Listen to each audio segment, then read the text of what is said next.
Continuamos con el tema riesgos y oportunidades del marco regulatorio y tributario en la gestión de criptoactivos.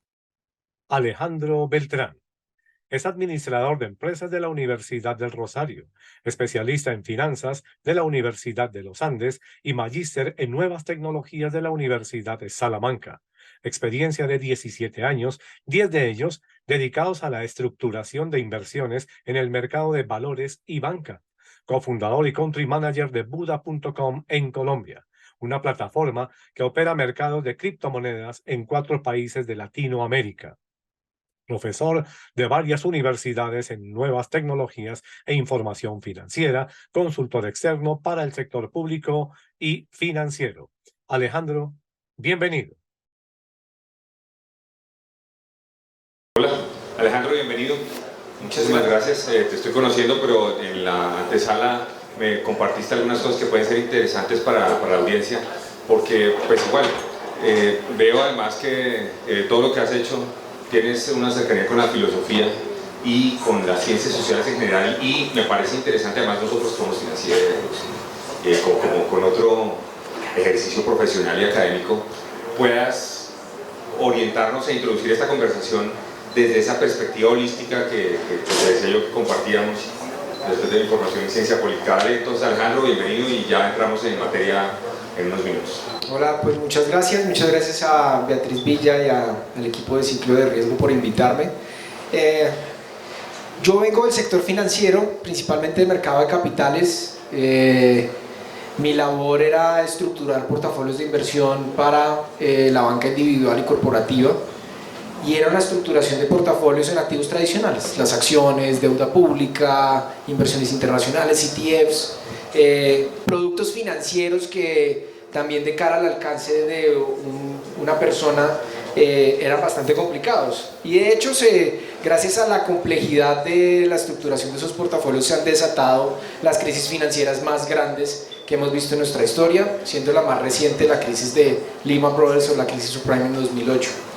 Y cuando llegas al sector financiero, o por lo menos lo primero que te adoctrinan en la formación financiera y en la formación en el mismo sistema es sobre el dinero, ¿no? Que el dinero siempre tiene un control central, hay un banco central que se encarga de controlar la oferta monetaria, y a partir de eso, con eso te guían. Y es como si los seres humanos en el sector financiero tuviésemos un embudito como el que le ponen a los perros, le dice camine derecho, ¿cierto? No vea a los lados. Y creo que dentro de la formación financiera, a mí siempre me han gustado las finanzas, siempre he estado apasionado por las finanzas, pero también he tenido como varias dicotomías y varios dilemas a nivel de cómo se desenvuelve el sistema financiero, las dinámicas. Y cuando salí del sistema financiero comencé a probar o a testear nuevas tecnologías, comencé a estudiar el crowdfunding, estos sistemas de financiación colaborativa, cómo es que se desintermedian, ¿cierto?, los excedentarios de liquidez contra los excedentarios, y cómo se unen en plataformas tecnológicas y cómo las nuevas tecnologías comenzaron a apropiarse de eso. Y llega algo a mi vida que se llama Bitcoin, ¿cierto? Cuando entra Bitcoin a mi vida es como tuve todo un dilema y una discusión sobre mi profesión y sobre mi formación académica. ¿Cómo es posible que haya un dinero digital que no dependa de un banco central, que se permita de persona a persona sin la necesidad de alguien que controle este sistema? Y ahí es donde entro mucho más en la parte histórica y filosófica del dinero, ¿cierto? Con eso me di cuenta, y mi primera intervención hablando de Buda, que antes nos llamábamos UrbTC en 2016, era: nosotros somos una plataforma para conectar a compradores y vendedores de Bitcoin, somos una plataforma con el UX más amigable, utilizando anglicismos y todos estos temas que nos caracterizan a las startups. Cuando lo primero que la persona me dice es: ¿qué es Bitcoin? ¿Cierto? Yo, pues, pucha, a mí se me olvidó esa partecita, ¿no? La partecita más importante, y con eso nos dimos cuenta que la mejor fuerza de ventas para este mercado es la educación, pero la educación con contenido real, y parte uno sobre la historia del dinero, ¿cierto? Y la historia del dinero pues parte inclusive desde el periodo neolítico, ¿cierto? El 3000 antes de Cristo, donde comenzamos a generar nuestras estructuras de intercambio comercial, en donde el dinero tenía un curso central. Y cuando hablamos del dinero de curso legal, el dinero de control central, estamos hablando de una historia de no más de 120 años, ¿cierto? Frente a las miles de representaciones de dinero que hemos tenido en la historia. De hecho, en Colombia, durante el siglo XIX existían las emisiones privadas de dinero. Los bancos comerciales tenían la capacidad de imprimir. Entonces, a partir de eso a mí se desprende como una curiosidad sobre la lógica del dinero, ¿cierto? Y cómo hoy en día el dinero que conocemos como el dinero fiduciario, el dinero fiat, que hoy en día controlamos, no tiene un respaldo y goza de la confianza de su uso. Y a partir de eso llego a un gran dilema, y es que el dinero no tiene una lógica ni financiera ni económica. El dinero, como lo dijo Ludwig von Mises de la Escuela Austriaca de Economía, el dinero responde al deseo de los individuos. Por ende, pues hoy en día el dinero, o el dinero de como se denomina, es dinero de curso forzoso, ¿cierto? ¿El dinero responde a la necesidad o al deseo de los individuos? Al deseo de los individuos, ¿cierto? Porque si nosotros tuviéramos la libertad de escoger qué dinero nos conviene, tal vez algunos estarían planteando si el peso colombiano puede ser un elemento que cumpla con las tres funciones, ¿cierto? Acuerdo de intercambio con funciones de unidad de cuenta, y la última y más importante, el depósito de valor, o el de depósito de valor, que hoy en día es bastante cuestionable en nuestras monedas, ¿cierto? Los 100 pesos donde yo me podía comprar una Coca-Cola y un Chocorramo en los años 90 no son los mismos, no tienen la misma capacidad en esta época. La pérdida de poder adquisitivo, que bajo la teoría económica tradicional nos decían va por dos aspectos fundamentales: por la demanda agregada, por el crecimiento de la demanda, que hace que el efecto inflacionario crezca los precios, o por el costo de oportunidad. Pero nunca nos enseñaron que ese banco central también podía imprimir dinero, y parte de la influencia o la capacidad que tiene la pérdida de poder adquisitivo del dinero está en esa misma impresión de dinero. Y si no, pues podemos ver nuestro amigo vecino, ¿cierto? Nuestro vecino, gracias a esa impresión, pues obviamente con el bolívar es más valioso haciendo origamis que realmente en su valor intrínseco, ¿cierto? Y ahí se desprende toda una filosofía que yo comienzo a teorizar sobre el efecto político, el efecto militar inclusive, que existe en la historia del dinero. Perfecto, Alejandro. Creo que la introducción es interesantísima, y adentrándonos en la cultura, en la educación, pues también quería preguntarte qué tan preparados nos ves a Colombia en general para irrumpir en un esquema, en un sistema, en una metodología que incluso en países industrializados es relativamente reciente. Es lo primero. Lo segundo, como poder identificar la diferencia entre criptoactivos como genérico y criptomonedas. Tal vez otro de los temas. Y lo tercero, qué tanta incertidumbre, qué tanto riesgo, qué tanto apetito de riesgo crees tú que habría que tener para definitivamente dar el paso a un mundo desconocido.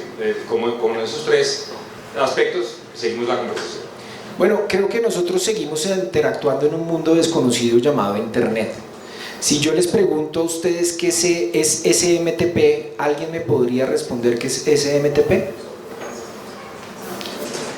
Creo que saben.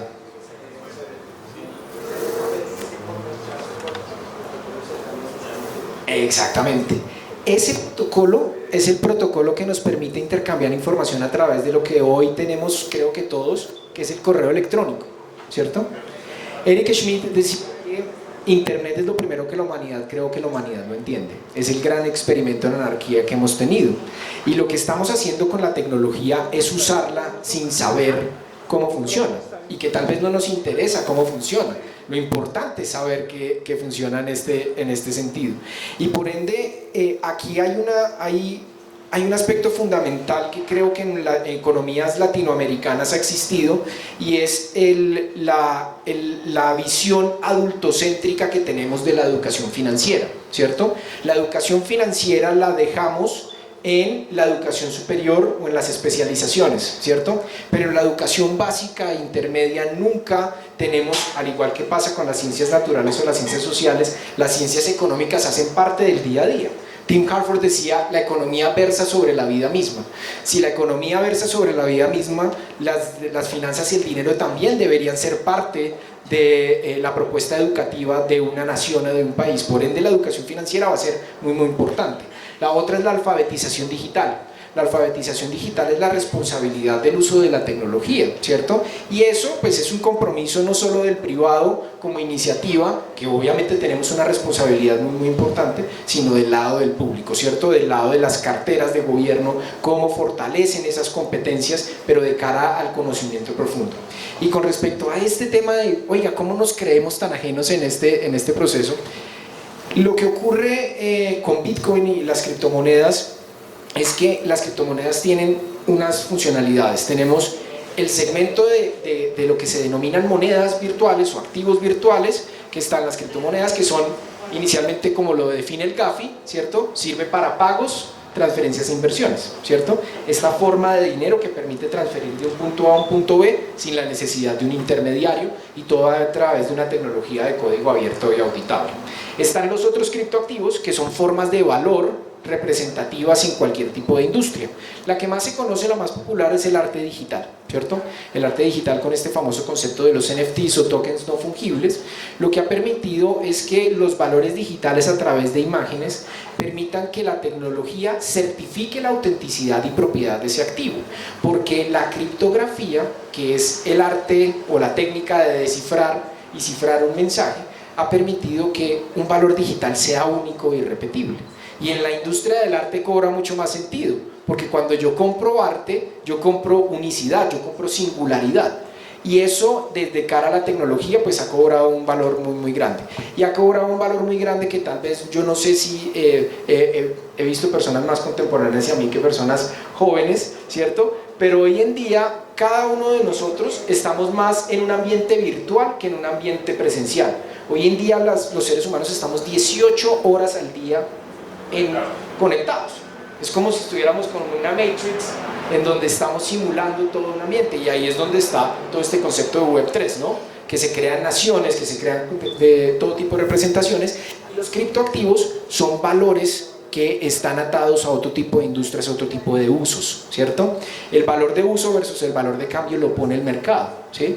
Pero por ejemplo, en el caso de los tokens podemos hablar de securities, por ejemplo, lo que es los valores de un proyecto, ya sea para invertir, ya sea para donar, ya sea para otros aspectos. Lo que ocurre es que esos tokens o esas direcciones que son únicas ante el mercado tienen un valor desde lo digital, y en eso nos clasificamos, y eso es lo que se denomina las economías de la cadena de bloques. Cuando la gente se dio cuenta que podía crear dinero o que podía crear un valor desde el punto de vista digital a través de tecnologías como Bitcoin, ya hoy en día tenemos más de 25.000 criptoactivos creados. Unos aparentemente absurdos. Yo me quedé en la criptomoneda 1297, la criptomoneda de Hillary Clinton.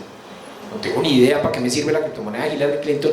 ¿Alguien le vio algún valor, ya sea para especular o porque cree en la persona? Pasando por las Kardashian, pasando por James Rodríguez, por Esperanza Gómez, entre otros, que se tokenizaron, ¿cierto? Se tokenizaron como ellos. Es lo que hoy en día tokenizar a los humanos hace parte de ese proceso, de cómo valoras al humano. Algunos pensaron que era bastante absurdo tokenizar a Esperanza Gómez y a James Rodríguez, pero si ustedes lo ven desde el valor del ser humano en el mercado, ya sea como marca, ya sea como por el contrato del futbolista, tiene, o por lo menos ha cobrado mucho sentido. Es como un episodio más de Black Mirror que tenemos hoy en día. Pensar que tan transables son. Exactamente. Tan transables se convierten. Pero bueno, viendo el aquí y el ahora, tú ves que en nuestra sociedad, particularmente Colombia, que ha sido en algunos aspectos tan aversa al riesgo, incluso gente profesional, educada, diligente, con mucha experiencia de sector financiero, es aversa al riesgo. ¿Cómo ves o cómo concilias esa histórica y cultural aversión al riesgo con la erupción de esta tecnología y de esta forma de transar y de entender el mundo? Pues fíjate que yo comparto la tesis de que nosotros no somos tan aversos al riesgo. Lo que ocurre es que tenemos una economía basada en la informalidad tan grande que las exposiciones a espacios donde hay posibilidades de inversiones de riesgo son espacios no muy seguros. Entonces, obviamente, la proliferación de pirámides o de otro tipo de estafas que inclusive no se hacen hecho con Bitcoin, se han hecho hasta con abrazos y mandalas. Yo no sé la gente por qué piensa que con abrazos y mandalas hay rendimientos. Resulta que la cultura colombiana y un poco la idiosincrasia hace que la inclusión financiera de la que tanto hablamos, de la que tanto nos hartamos, hoy en día no sea una inclusión financiera real, y por ende los ciudadanos y las ciudadanas, la base de la pirámide, se integre a esquemas en donde no es que tengan aversión al riesgo, sino están comunicando mal la aversión al riesgo. Entonces una persona, el modus operandi de una pirámide es: yo le garantizo múltiples rentabilidades, toman los activos en tendencia, ¿cierto? Toman las tecnologías en tendencia y comienzan a embaucar. Y lastimosamente estamos dejando a merced la educación financiera de esas personas, ¿cierto? A la búsqueda de ellos. Yo creo que la aversión al riesgo, o sea, la exposición al riesgo en Colombia es múltiple, solo que la informalidad ha hecho que los espacios en donde la responsabilidad del Estado y la responsabilidad del privado se potencialice alrededor de eso, es donde es inexistente, y ahí es donde tenemos un compromiso nosotros de educar. Ahora te quiero trasladar como una inquietud histórica que también han tenido el regulador y el supervisor de Colombia alrededor de la adecuada, oportuna y completa información al consumidor financiero, para efectos de no tener que pagar los platos rotos y decir: no, pero es que, a ver, ¿cuántas veces le dije que eso tan bueno no dan tanto? Tantas veces le dije que esa rentabilidad era irrisoria y usted fue y por su propia cuenta invirtió, y ahora que se rompieron los platos quiere que yo le responda. ¿Cómo es ese tema de la educación, además con un concepto que planteaste, el de la inclusión financiera? Porque quería preguntarte, ¿será que con las cripto podemos lograr que la inclusión financiera no solamente sea por la ruta del crédito, sino por la ruta del ahorro también? Bueno, yo siento que la responsabilidad del Estado frente a este tipo de actividades ha sido la posición más reaccionaria, ¿no? La posición en la que no quieres adquirir esa responsabilidad. Y parte de eso es lo que hemos visto. De hecho, una de las vivencias que yo tuve estando en el sector financiero es cómo se me iban clientes a estructuras como BMG, donde decían: pucha, un CDT no me da lo que me da esta estructura, me voy para allá, aún conociendo los riesgos e identificándolos, siendo conscientes de los riesgos. Entonces, este tipo de coyunturas alrededor de la responsabilidad que se tiene frente a los riesgos no solo se da desde una visión muy parcial, ¿cierto? El Estado te dice a ti: ojo, no se meta en eso, porque eso se puede ser esquemas de estafa, pero no te dice qué es la tecnología, cuál es la oportunidad y cuáles son los riesgos asociados. Por ende, la posición de la educación financiera tiene que ser mucho más integral, ¿cierto? Desde esa visión. La otra pregunta que me hiciste, ¿cuál fue? Perdón, que se me pasó.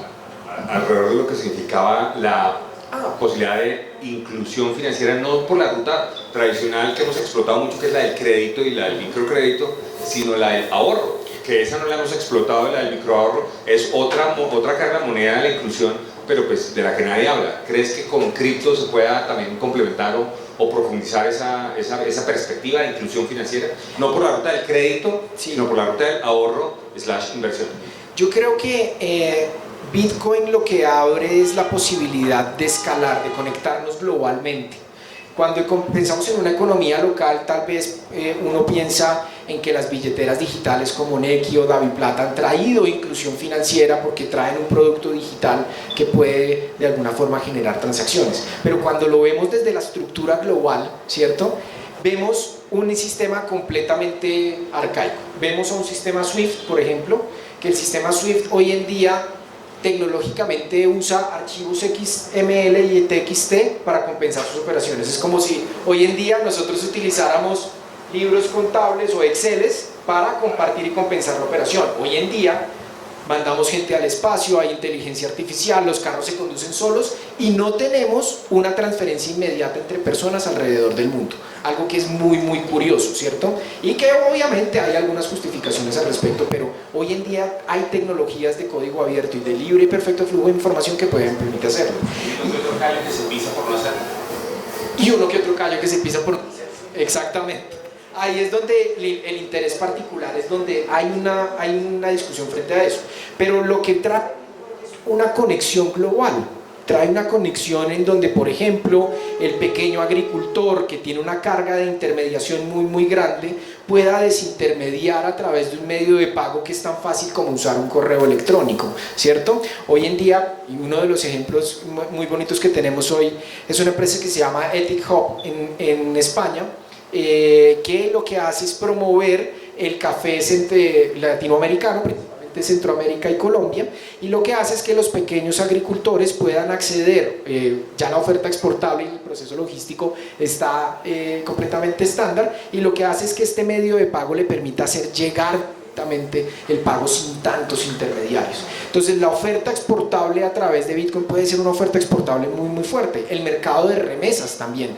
El mercado de remesas trabaja una problemática básica.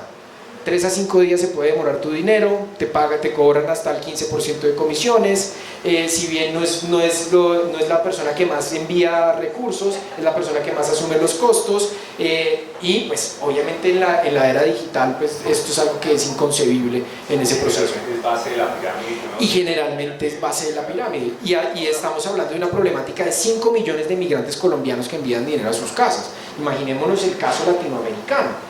Y es ahí, por ejemplo, donde los casos como los de Venezuela, donde hay restricciones de capitales, donde hay pérdida de poder adquisitivo, es donde Bitcoin ha funcionado mucho más. De hecho, Venezuela es la tercera economía Bitcoin más importante en el mundo. Y lo hacen por una oportunidad, pero también lo hacen por una necesidad. Y la necesidad es que el efecto político y el efecto militar que ha tenido Venezuela ha hecho que recurran a este tipo de mecanismos y vean una gran oportunidad de mercado en ese sentido. Cuéntanos, igual hace poco fue noticia una sanción en los Estados Unidos frente a Binance, entiendo. ¿Qué pasó? ¿Por qué lo sancionaron? ¿Qué sucedió ahí? Bueno, ahí hay una discusión que parece una discusión más pasional, parece una novela o parece Succession, como esas series de Netflix. ¿Qué ocurre? Binance US, la sucursal de Binance en Estados Unidos y Coinbase comenzaron a soportar criptomonedas que, de acuerdo con la especificación de la Comisión de Valores de los Estados Unidos y bajo la ley federal de valores, la comisión la consideraban como securities. Entonces estaban hablando de un listado de criptomonedas que ellos consideraban como securities. Entonces la SEC, a través de Gary Gensler, que es un personaje bastante polémico porque quería pertenecer a la industria cripto, tuvo como toda una novela también, que pasa mucho también en nuestro país, esas novelas de las relaciones que se tienen entre las instituciones y los egos. Resulta que la SEC considera algunos de estos criptomonedas como securities. ¿Qué ocurre? La ley federal de valores tiene un marco o una estructura enunciativa y la otra es una interpretativa. ¿Qué ocurre?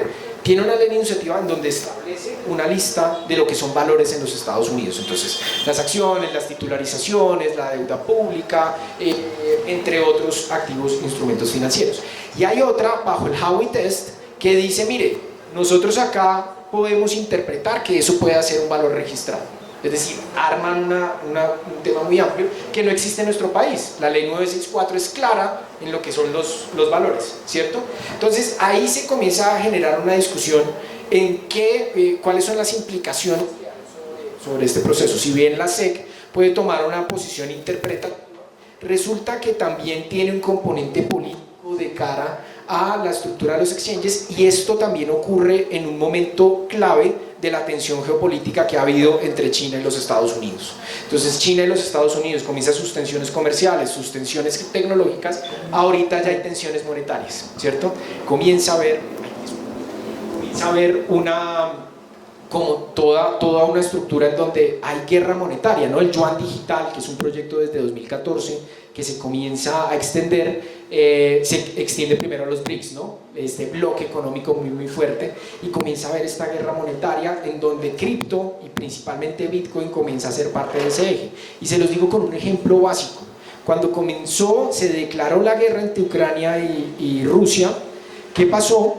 los Estados Unidos comenzaron a tomar medidas, sanciones internacionales. Las sanciones internacionales era cerrar el sistema SWIFT. Al cerrar el sistema SWIFT, cerraban el sistema de Ucrania igualmente. Eso hizo que muchos de los ucranianos comenzaron a comprar bitcoins, y durante días antes el bitcoin se estaba negociando un 30% por encima del valor de referencia internacional. Y hay la historia de un personaje que sacó su carterita en frío, ¿cierto? Y salió a la frontera y sacó sus bitcoins, ¿sí?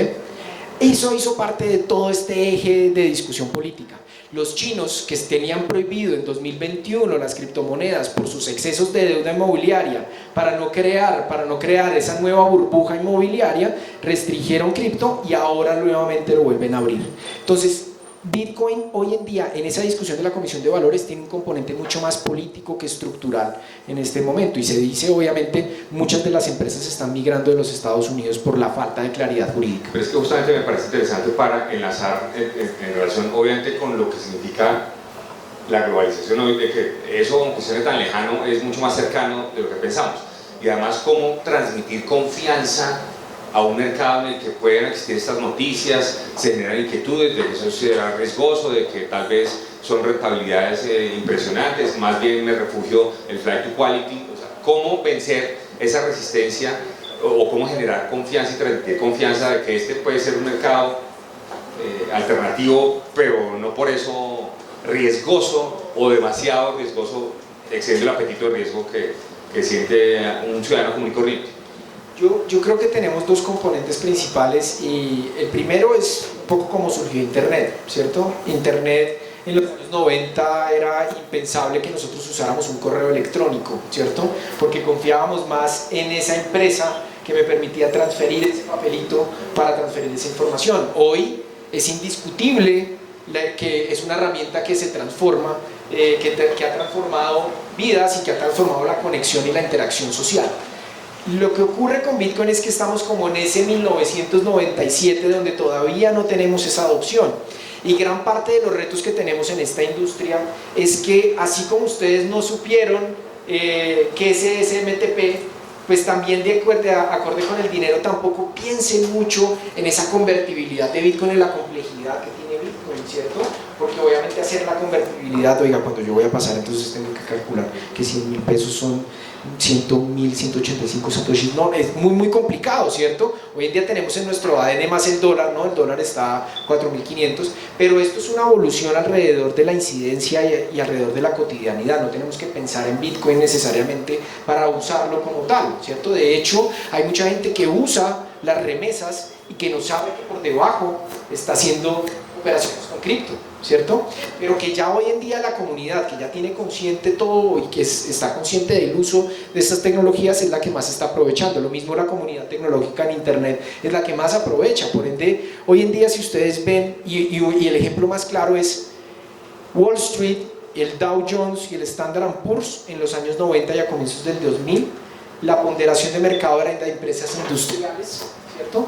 Y hoy en día la ponderación es de industria tecnológica, ¿cierto? Y quienes están aprovechando más esto es quienes están conociendo más sobre la tecnología, y a partir de eso seguimos aferrados a un componente adicional, y es la educación, ¿cierto? La educación como responsabilidad de nosotros como industria de seguir educando de qué es Bitcoin desde forma analógica, desde forma muy práctica, y desde las entidades públicas y financieras de lograr hacer llegar la tecnología. Sí, creo, Alejandro, que el reto es inmenso para la industria en función con esa pedagogía, ese acompañamiento, porque pues igual cuando uno oye que cuando secuestran información o raptan información tiene el rescate en bitcoins, pues también eso contribuye como a esa confusión que es importante disipar y que ustedes la tomen como un reto. Ahora, y ya con esto termino, agradeciéndote pues, por tu participación. Fue recientemente aprobado en el tercer debate ahorita en mayo la ley que regula un poco el tema de las plataformas. ¿Qué tienes para decirnos frente a eso y tu mensaje final de despedida pues, a la audiencia? Bueno, pues es muy triste decirles que el proyecto pasó 3 debates y no logró en esta legislatura pasar el 4º debate. Lastimosamente hubo una fricción muy grande entre las entidades de supervisión y control frente al proyecto de ley. El proyecto de ley, de hecho, Es un proyecto de ley que lleva 5 años, pero que en los últimos 6 meses se ha tratado de atender todas las preocupaciones tanto de agremiaciones como de las carteras de Hacienda Financiera, de Superintendencia de Industria y Comercio, de Superintendencia de Sociedades, y que ya integró varios de los principios y las preocupaciones que principalmente tenía el Ministerio de Hacienda en cuanto a no transgredir la política monetaria, financiera y cambiaria, en cuanto a establecer mecanismos de prevención de lavado de activos y financiación del terrorismo, ciberseguridad y seguridad informática. Inclusive la misma SIC nos dice, miren, no hable de consumidor, aquí no estamos hablando de consumidor, póngale usuario o adquirente, y se atendieron todas esas preocupaciones. Lastimosamente el Ministerio de Hacienda en su pronunciamiento se nota, o por lo menos entendiendo que son carteras que apenas están entrando, obviamente el capítulo cripto no es prioridad porque hay una agenda social y muy importante.